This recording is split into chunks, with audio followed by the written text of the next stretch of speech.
suis écarté dans le présent récit de mon procédé habituel qui consiste à ne relater que les événements et les scènes dont j'ai été personnellement témoin.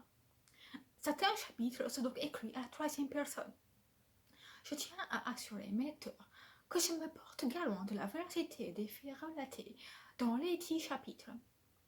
Si, par licence poétique, j'ai pris la liberté de rapporter les pensées et les sentiments de diverses personnes, je crois l'avoir fait avec le plus grand scrupule et la plus grande précision.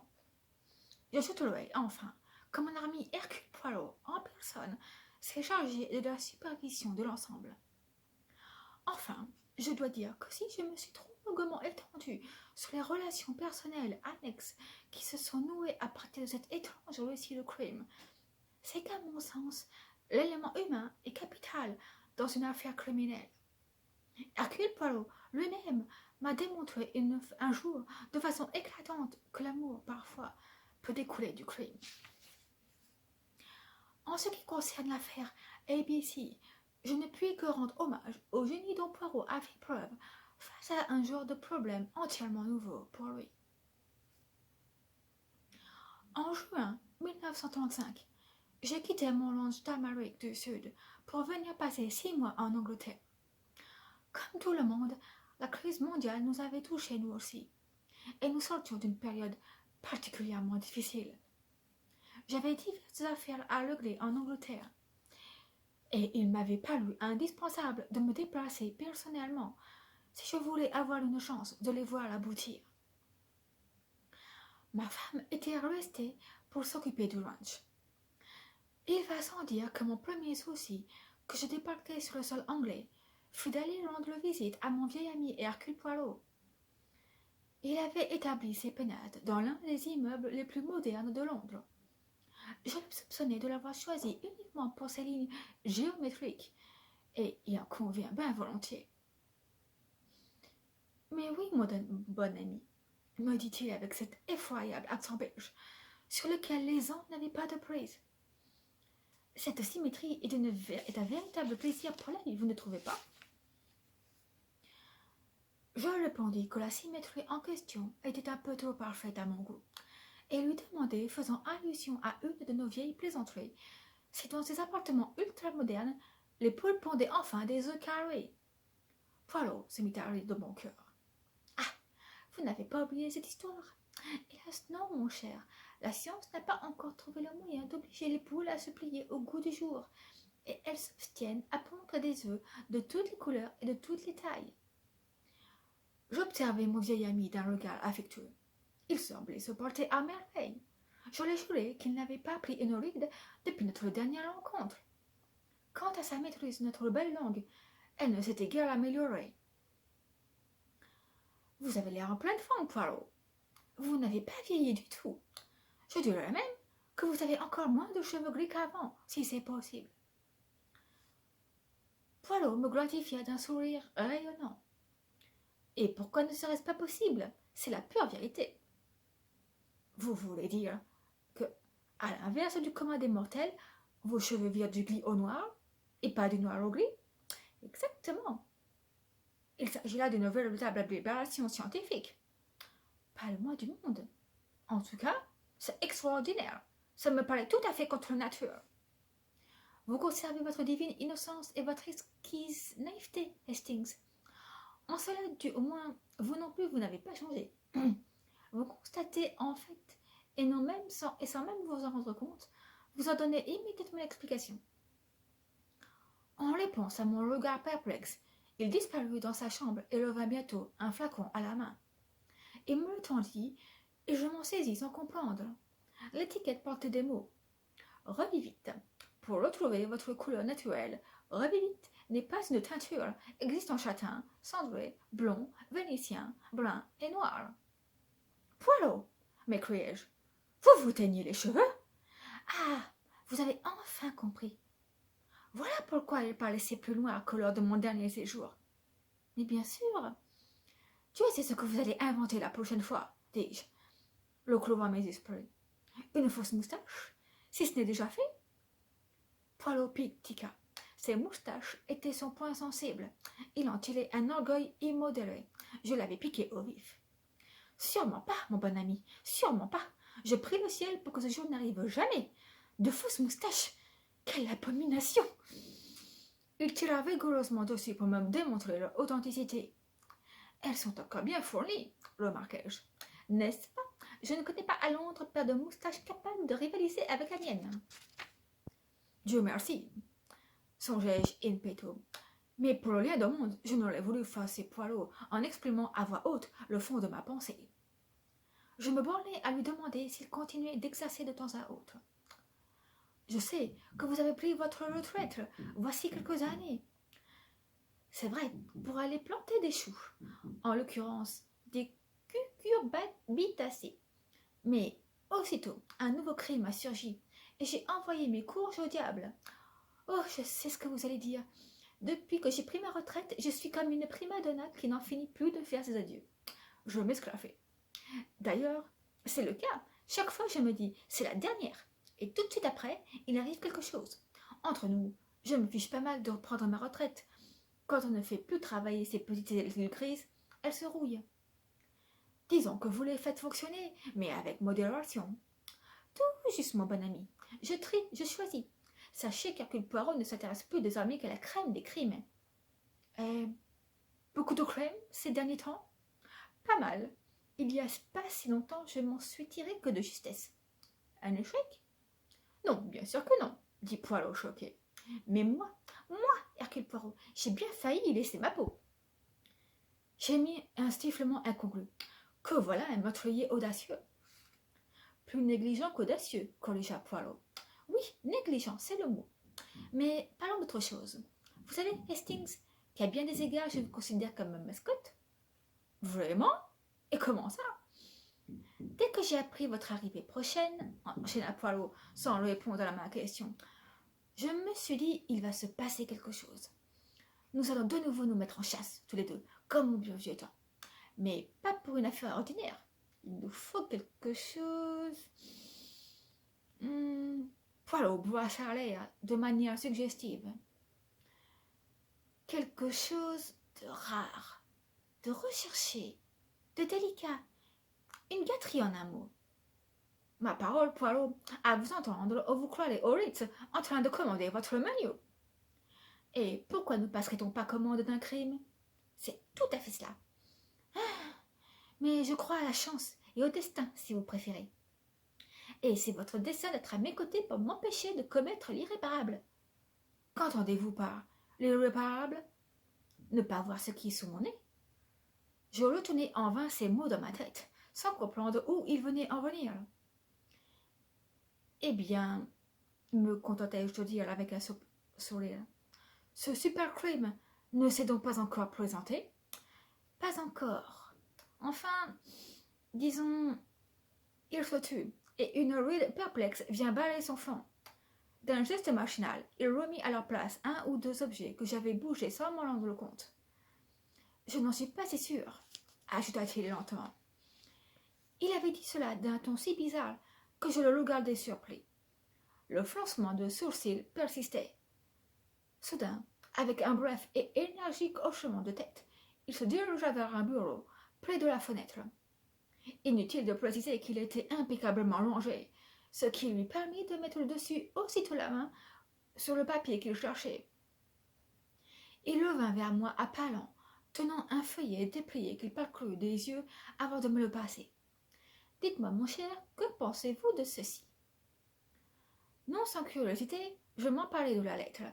Elle était calligraphiée en caractères d'imprimerie sur un papier blanc d'assez belle qualité.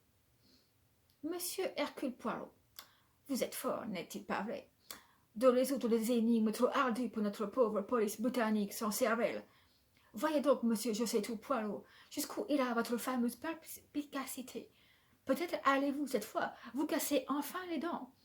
Ne manquez pas ce qui se passera à Hanover, le 21 de ce mois. Bien à vous, ABC.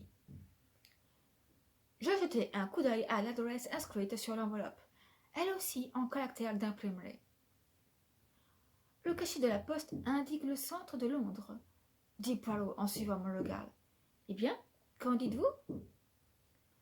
Je haussai les épaules et lui rendis la lettre. Un fou quelconque, si vous voulez mon avis. C'est tout ce que vous trouvez à dire?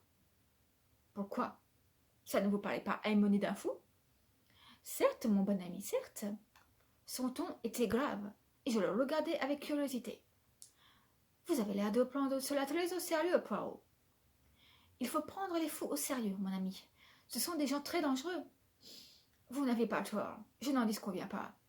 Mais je n'avais pas envisagé les choses sous cet angle. À première lecture, cette lettre m'a plutôt fait l'effet d'un canular idiot. Imaginez un doudingue un peu poivreau sur les bords. Un peu poireau? Un peu poivreau, du verbe se poivrer, ou se cuiter si vous préférez. Enfin, je veux dire, un type qui a bu un coup de trop. Bravo pour ces efforts linguistiques, Hastings. Je connais l'expression se cuiter, merci infiniment. Il est en effet possible qu'il ne s'agisse que d'un canular, comme vous dites si bien, mais vous estimez qu'il s'agit d'une affaire plus grave, demandai-je frappé par ce ton morose.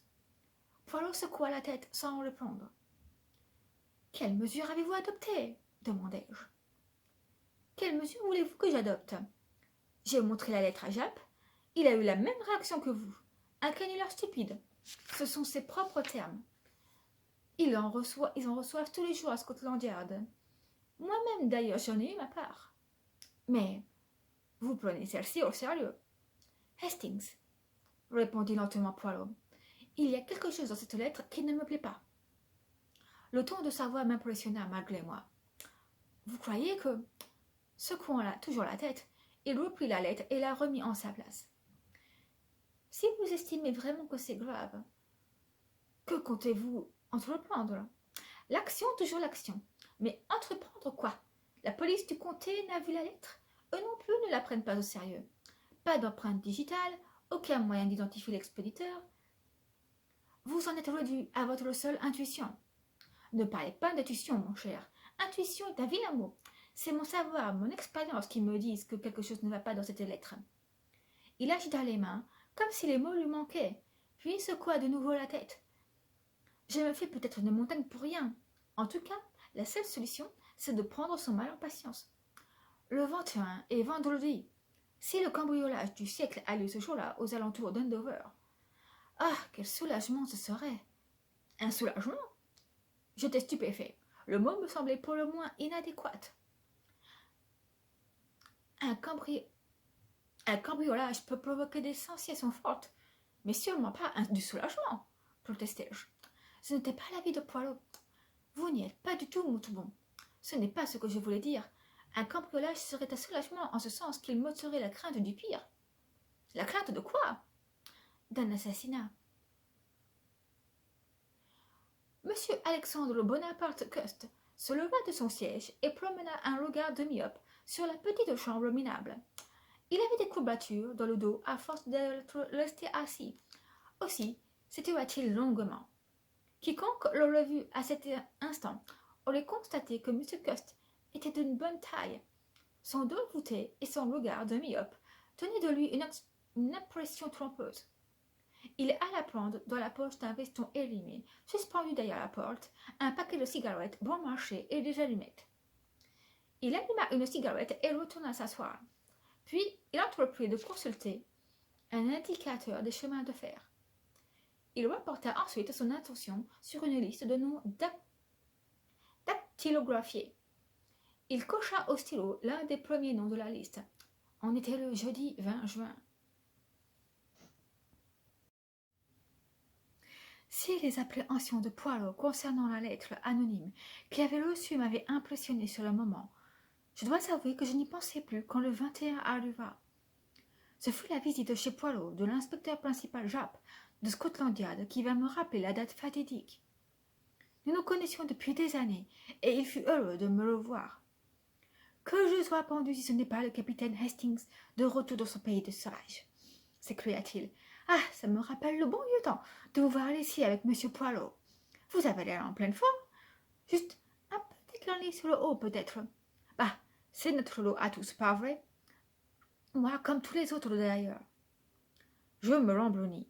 Je m'étais figuré qu'en coiffant soigneusement mes cheveux en travers de mon crâne, personne ne remarquerait le haut un peu dégarni dont parlait Japp. Quoi qu'il en soit, il ne s'était jamais distingué par un excès de tact à mon égard. Je me détendis et déclarai que nous ne rajeunissions ni les uns ni les autres. Sauf Mr. Poirot, répondit Jap. C'est une vraie publicité pour lotion capillaire. Les bacchantes plus fournies que jamais. Et avec ça, une vraie vedette sur ses vieux jours. Mêlée à toutes les affaires retentissantes de ces dernières années. Énigme en chemin de fer, énigme en avion, meurtre de la haute société. Ah, on peut dire qu'elle est partout. Il n'a jamais été aussi célèbre que depuis qu'il a pris sa retraite. J'ai déjà dit à Hastings que je suis comme une prima donna qui n'en finit pas de donner ses représentations d'adieu, fit le marquis Poirot avec un sourire. Je ne serais pas surpris que vous finissiez par élucider le mystère de votre propre mort, lança Jap avec un gros rire. Ah, ça pour une idée, c'est une idée. Ça vaudrait même le coup d'en faire un livre. C'est Hastings qui devra s'en charger, répondit Poirot avec un clin d'œil dans ma direction. Ha ha, pour une blague, ce serait une bonne blague, pas vrai? S'esclaffa Jaff. Je ne voyais pas ce que cela avait de si drôle, et trouvais même la plaisanterie d'assez mauvais goût. Ce pauvre vieux Poirot ne rajeunissait pas, et, blague ou pas, toute allusion à sa fin prochaine ne pouvait que lui être désagréable. Mon sentiment dut se lire sur mon visage, car Jacques changea de sujet. Monsieur Poirot vous a-t-il parlé de sa lettre anonyme? Me demanda-t-il. Je l'ai montrée à Hastings l'autre jour, précisa mon ami. Mais oui, m'écriai-je, elle m'est complètement sortie de la tête. Voyons, quelle était la date déjà? Le 21, dit Jap. C'est d'ailleurs pour ça que je suis venu. Nous étions le 21 hier, et par curiosité, j'ai passé un coup de fil à Andover dans la soirée. C'était bien un canular. Il ne s'est strictement rien passé. Une vitrine brisée par des gamins qui s'amusaient à jeter des pierres, un ou deux ivrognes, et du tapage sur la voie publique. Pour une fois, notre ami belge s'est laissé mener en bateau. J'avoue que cela m'ôte un poids, reconnut Poirot. Vous aviez la frousse, pas vrai, dit Jap un ton affectueux. Si vous saviez, à Scotland Yard, nous recevons tous les jours des quantités de lettres anonymes, de la part d'individus qui ne savent pas quoi fiche et qui ont la cafetière un peu ferrée. Oh, ils ne pensent pas à mal, ils veulent juste s'amuser un peu. J'ai été stupide de prendre cette affaire tellement au sérieux, ajouta Poirot. Quelle idée j'ai eue d'aller fourrer mon nez là-dedans? Vous avez pris des WC pour des lanternes? Dit Jap. Pardon? C'est juste un bon vieux dicton populaire anglais. Eh bien, sur ces bonnes paroles, je dois y aller, dit Jap en se levant. J'ai une bricole à surveiller dans la rue d'à côté. Une livraison de bijoux volés. Je me suis dit que c'était l'occasion de venir vous rassurer. Ce serait dommage de laisser ces petites cellules grises tourner à vide. Et sur un éclat de rire tonitruant, Jap sortit. Il ne change guère, ce bon vieux Jap, hein? Remarqua Poirot. Il a beaucoup vieilli, maugréai-je. Sans compter qu'il a franchement le poil blanc à présent, ajoutai-je avec une satisfaction vengeresse. Vous savez, Hastings, toussa Poirot, mon coiffeur est un homme habile. Il existe une sorte de machin qu'on fixe sur le cuir chevelu et qu'on recouvre avec ses propres cheveux. Ce n'est pas une perruque, entendons-nous bien, mais... Poirot, exposai-je, une fois pour toutes, je ne veux rien savoir des inventions diaboliques de votre fichu coiffeur. Qu'est-ce que vous avez à la fin avec mon crâne? Mais rien, rien du tout. Ce n'est tout de même pas comme si je devenais chauve. Oh non, bien sûr que non. Les étés sont torrides là-bas, et la chaleur a tendance à accélérer la chute des cheveux. J'apporterai une bonne lotion capillaire en repartant. Vous ferez bien, en effet. Et puis, de quoi se mêle-t-il, Jap? Il s'est toujours montré d'une muflerie impossible à mon égard. Et quant à son humour, il est d'un niveau... Ouf! Ce crétin est tout juste bon à éclater de rire quand quelqu'un tire la chaise au moment où vous allez vous asseoir. La plupart des gens se tiennent les coudes pour moins que ça. C'est parfaitement grotesque. Ça l'est en tout cas pour celui qui s'apprêtait à s'asseoir. J'admets être assez chatouilleux sur le chapitre de mes cheveux, dis-je d'un ton un peu plus calme. Et je regrette que cette histoire de lettre anonyme ne débouche sur rien. J'avoue m'être complètement trompée. J'avais cru que cette lettre sentait le roussi. Or, ce n'était qu'une mauvaise plaisanterie. Hélas, en vieillissant, je deviens soupçonneux comme un chien de garde aveugle qui grogne sans raison. Si nous devons travailler ensemble, il va nous falloir dénicher autre chose en matière de crème des crimes, dis-je en riant. Vous vous rappelez ce que vous disiez l'autre jour? Si vous pouviez commander un crime à la carte, lequel choisiriez-vous? J'entrai aussitôt dans le jeu. Voyons, laissez-moi réfléchir. Étudions le menu. Cambriolage? Escroquerie? Non, c'est du crime végétarien, ça. C'est un meurtre qu'il nous faut. Un bon meurtre bien saignant, avec sa garniture, évidemment. Et les hors-d'œuvre. Qui sera la victime? Un homme ou une femme? J'opterais plutôt pour un homme. Un gros ponte, genre milliardaire américain, premier ministre ou magnat de la presse. Pour le théâtre du crime, que diriez-vous de notre bonne vieille bibliothèque? Question atmosphère, on ne fait rien de mieux dans le genre. Quant à l'arme, eh bien, ça pourrait être une dague bizarrement recourbée ou un instrument contendant quelconque. Pourquoi pas une idole en pierre sculptée? Poirot poussa un soupir. Il y a aussi le poison, hache-neige, mais c'est très technique. Ou un coup de feu qui claque dans la nuit. Et puis, il nous faut un cartelon de jolies filles. Avec les cheveux auburn, glissa Poirot. Toujours votre vieille marotte, hein? Une d'elles, bien sûr, sera accusée à tort et aura quelque démêlé avec le jeune premier. Et puis, il nous faut encore une belle brochette de suspects.